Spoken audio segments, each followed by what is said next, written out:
اما بعد فاعوذ باللہ من الشیطان الرجیم بسم اللہ الرحمن الرحیم رب اشرح لی صدری ویسر لی امری واحلل عقدۃ من لسانی یفقہوا قولی۔ السلام علیکم ورحمۃ اللہ وبرکاتہ۔ ناظرین، پروگرام دعا کیجئے کے ساتھ آپ کی خدمت میں حاضر ہیں۔ آج ہم انشاءاللہ نعمتوں کے زوال سے بچنے کے لیے دعاؤں کے بارے میں بات کریں گے۔ حقیقت یہ کہ ہمارے پاس جو کچھ بھی ہے سب اللہ سبحانہ وتعالیٰ ہی کی طرف سے ہے، جیسے قرآن پاک میں آتا ہے وَمَا بِكُم مِّن نِّعْمَةٍ فَمِنَ اللَّهِ، تمہارے پاس جو بھی نعمت ہے وہ سب کی سب اللہ تعالیٰ کی طرف سے۔ اگر انسان غور بھی کرے تو بات بھی درست ہے، کیونکہ کون سی چیز ایسی ہے جو ہم نے خود بنائی ہو یا خود اگائی ہو یا خود تیار کی ہو، سب کا سب اللہ سبحانہ وتعالیٰ ہی کا دیا ہوا ہے۔ ہم صرف ان کو استعمال کرتے ہیں، اپنی ضرورت کے مطابق ان کو ڈھال لیتے ہیں، ورنہ ہم ان کے بنانے والے نہیں، نہ ہم بارش برسانے والے ہیں اور نہ زمین سے سبزہ اگانے والے ہیں۔ اگر اللہ تعالیٰ بارشوں کو روک لے تو کون بارش برسا سکتا ہے، اور اگر اللہ تعالیٰ زمین کو بنجر اور ویران کر دے تو کون ہے جو اس میں کچھ اگا سکے۔ اسی طرح اگر ہمارے پاس بولنے کی طاقت ہے تو یہ بھی اللہ سبحانہ وتعالیٰ کی دی ہوئی ہے۔ اسی طرح کھانے پینے کی بے شمار نعمتیں ہیں، اور بھی بہت ساری چیزیں، اولاد، اچھے ساتھی، دوست، احباب، سب سے بڑھ کر اللہ سبحانہ وتعالیٰ کی طرف سے آئی ہوئی ہدایت، یہ تمام چیزیں ہمارے فائدے کے لیے ہیں، اور ان کو اگر ہم گننا چاہیں تو گن نہیں سکتے۔ وَإِن تَعُدُّوا نِعْمَةَ اللَّهِ لَا تُحْصُوهَا، اگر تم اللہ کی نعمتوں کو شمار کرنا چاہو، گننا چاہو تو گن نہیں پاؤ گے، اور یہ ایک بالکل سچی بات ہے۔ تو ہمیں ان نعمتوں کی قدردانی بھی کرنی چاہیے، ان پر اللہ تعالیٰ کا شکر گزار رہنا چاہیے، اور ان کو صحیح جگہ پر صحیح طور پر استعمال کرنا چاہیے اگر ہم واقعی اللہ تعالیٰ کے شکر گزار بندے بننا چاہتے ہیں۔ اور اس کے لیے ہم کوشش کے ساتھ ساتھ جب دعا کرتے ہیں تو اللہ تعالیٰ دعاؤں کا سننے والا ہے۔ تو آئیے دیکھتے ہیں کہ وہ کون سی دعائیں ہیں جو نعمتوں کی حفاظت کے لیے ہمیں سکھائی گئی ہیں، اور اسی طرح وہ کون سے طریقے ہیں کہ جن کے ذریعے نعمتوں کی حفاظت ہوتی ہے اور نعمتیں طویل عرصے تک انسان کے پاس رہتی ہیں اور انسان ایک پرلطف زندگی گزار سکتا ہے۔ جیسے ہم دیکھتے ہیں کہ ایک مرتبہ اکرمہ بن ابی جہل نے، جب نبی صلی اللہ علیہ وسلم نے مکہ فتح کر لیا اور وہ بھاگ گیا وہاں سے اور جا کر کشتی میں سوار ہو گیا، اور جب کشتی ڈوبنے لگی تو کشتی کے مالک نے کہا کہ اب تمہارے بت تمہیں نہیں بچا سکتے، صرف ایک اللہ کو پکارو، وہی تمہاری مشکل آسان کرے گا۔ تو اس وقت اکرمہ کی آنکھیں کھل گئی کہ اگر اس وقت صرف ایک اللہ کو پکارنا ہے تو یہی وہ بات ہے کہ جو محمد ہمیں اتنے عرصے سے بتا رہے ہیں اور ہماری سمجھ میں نہیں آ رہی۔ تو بہرحال انہوں نے اس وقت اللہ تعالیٰ سے عہد کیا کہ اگر آج میں یہاں سے زندہ بچ نکلا تو میں محمد صلی اللہ علیہ وسلم کے پاس حاضر ہو کر اسلام قبول کر لوں گا۔ تو بہرحال انہوں نے اپنا عہد پورا کیا اور پھر اسلام کی بہت ساری خدمت بھی کی۔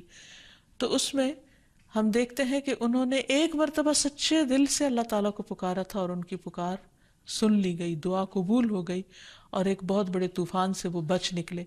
تو اسی طرح ہم میں سے ہر شخص کو اپنی زندگی میں ضرور اس بات کا تجربہ ہوتا ہے کہ وہ کہیں نہ کہیں مشکل میں مبتلا ہوتا ہے اور پھر اللہ تعالیٰ کو پکارتا ہے اور اللہ تعالیٰ اس کی پکار سنتے ہیں۔ یہ الگ بات ہے کہ بعض اوقات جب ہمیں اللہ تعالیٰ نعمت سے نوازتے ہیں تو ہم پھر پلٹ جاتے ہیں اپنی ہی دنیا میں اور اللہ تعالیٰ کو بھول جاتے ہیں۔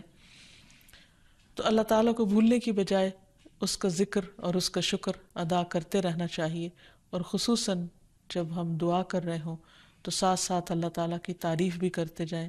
الحمدللہ، اللہ اکبر، لا الہ الا اللہ، جو بھی کلمات دل سے نکلے اللہ کی تعریف کے، انہی کو پڑھ لینا چاہیے۔ اور اگر عربی زبان میں نہ بھی یاد ہو تو اپنی زبان میں جو بھی ہم بولتے ہیں اور جس میں ہم اپنے آپ کو زیادہ بہتر طور پر سمجھتے ہیں کہ ہم اللہ تعالیٰ کو پکار سکتے ہیں، اس زبان میں اللہ تعالیٰ کو پکاریں، اور پھر محمد صلی اللہ علیہ وسلم پر درود شریف پڑھیں۔ تو انشاءاللہ اللہ سبحانہ وتعالیٰ دعائیں سنے گا۔ جہاں تک نعمتوں کے زوال کا تعلق ہے، یعنی نعمتوں کے ختم ہو جانے کا تعلق ہے، تو یہ دراصل انسان کا ایک امتحان بھی ہے اور اس کے ساتھ ساتھ بعض اوقات عذاب بھی۔ جہاں تک یہ اللہ تعالیٰ کی طرف سے بندے کے لیے آزمائش ہے تو اس بارے میں رسول اللہ صلی اللہ علیہ وسلم نے فرمایا، اللہ تعالیٰ فرماتا ہے جب میں کسی مومن بندے کی محبوب چیز دنیا والوں میں سے اٹھا لیتا ہوں پھر وہ ثواب کی نیت سے صبر کرتا ہے تو اس کا بدلہ جنت ہے. یعنی اللہ تعالیٰ بندے کو بڑا مقام دینا چاہتے ہیں تو اسے دنیا کی کسی نعمت سے محروم کر دیتے ہیں، لیکن اس وقت ضروری ہے کہ بندہ اللہ تعالیٰ کے فیصلے پر راضی ہو جائے، اس کی رضا پہ راضی ہو جائے. تو جو راضی ہوتا ہے اللہ تعالیٰ اس سے راضی ہو جاتا ہے، اور جس سے راضی ہو جائے رب، اس کے لیے پھر جنت ہی جنت ہے.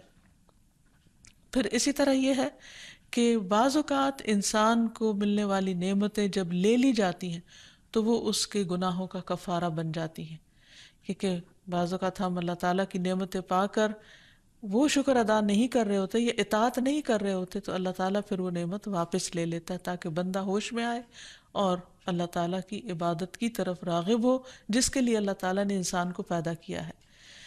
پھر اسی طرح یہ ہے کہ بعض آزمائشوں پر صبر بہت بڑے اجر کا باعث بنتا ہے جو عام طور پر انسان نہیں کر سکتا یا عام طور پر اتنا بڑا اجر حاصل نہیں کر سکتا. رسول اللہ صلی اللہ علیہ وسلم سے طاعون کے متعلق پوچھا گیا تو آپ نے بتایا کہ یہ ایک عذاب تھا جو اللہ جس پر چاہتا تھا بھیج دیتا تھا، لیکن اس امت کے مسلمانوں پر اللہ نے اسے رحمت بنا دیا. اب جو شخص طاعون کی بیماری میں مبتلا ہو اور اس شہر میں ثواب کی نیت سے صبر کرتے ہوئے رکا رہے اور یقین رکھتا ہو کہ اسے صرف وہی مصیبت آ سکتی ہے جو اللہ تعالیٰ نے اس کے لیے لکھ دی ہے، تو اسے شہید کے برابر اجر ملے گا. پھر اسی طرح ایمان والوں کے لیے، صبر کرنے والوں کے لیے نعمتوں کا جانا، تکلیفوں کا آنا، بیماریوں کا آنا، جہاں بہت بڑے اجر اور ثواب کی بات ہے وہاں اللہ کے نافرمانوں کے لیے یہ عذاب بھی ہے، کیونکہ فرق یہیں سے پتہ چلے گا کہ کون سی مصیبت کس کے لیے رحمت ہے اور کس کے لیے عذاب ہے. کہ جو آزمائش میں پڑنے کے بعد اللہ تعالیٰ کے قریب ہو جائے، اللہ تعالیٰ کی طرف جھک جائے، اللہ سے دعائیں مانگنے لگے، اپنے اعمال کی اصلاح کر لے، اس کے لیے آزمائش ایک نعمت ہے، یعنی اس کے لیے نعمت کا جانا بھی ایک نعمت ہے. اور جو شخص نعمت کے جانے پر، آزمائش کے آنے پر اللہ تعالیٰ سے ناراض ہو جائے اور اپنے رویے میں کوئی تبدیلی نہ کرے، اپنے اعمال کی کچھ اصلاح نہ کرے، تو وہ اس کے لیے عذاب ہی عذاب ہے. جیسا کہ ہم دیکھتے ہیں کہ آل فرعون کو اللہ تعالیٰ نے مختلف طریقے سے آزمایا. ارشاد باری تعالیٰ ہے وَلَقَدْ أَخَذْنَا آلَ فِرْعَوْنَ بِالسِّنِينَ وَنَقْصٍ مِّنَ الثَّمَرَاتِ لَعَلَّهُمْ يَذَّكَّرُونَ. پھر ہم نے آل فرعون کو کئی سال تک قحط اور پیداوار کی کمی میں مبتلا رکھا تاکہ وہ نصیحت پکڑے، لیکن کیا ہوا؟ انہوں نے نصیحت نہیں پکڑی، وہ ایمان نہیں لائے. تو یہ آزمائشیں ان سب کے لیے ایک عذاب تھیں. پھر یہاں ایک سوال یہ بھی پیدا ہوتا ہے کہ نعمتوں کا زوال ہوتا کیوں ہے؟ یعنی آزمائش عذاب تو اپنی جگہ، لیکن نعمتیں کیوں چلی جاتی ہیں؟ اس میں انسان کا کیا ہاتھ ہوتا ہے؟ تو سب سے پہلی چیز یہ کہ انسان جب کسی نعمت کی قدر نہیں کرتا یا اس پر شکر گزار نہیں ہوتا تو وہ نعمت اس سے چلی جاتی ہے.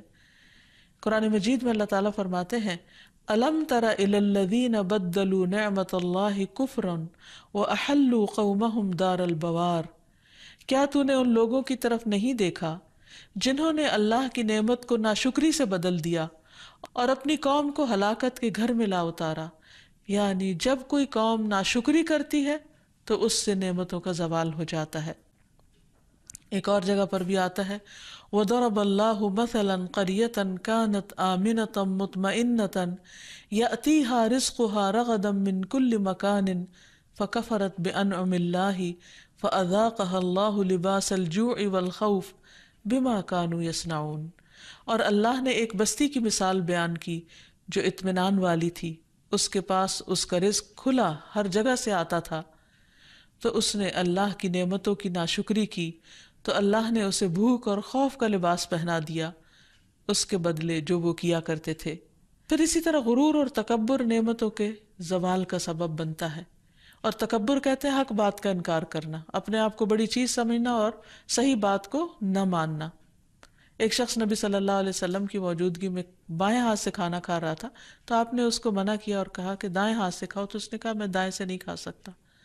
تو آپ نے فرمایا تم کبھی نہ کھا سکو، اور وہ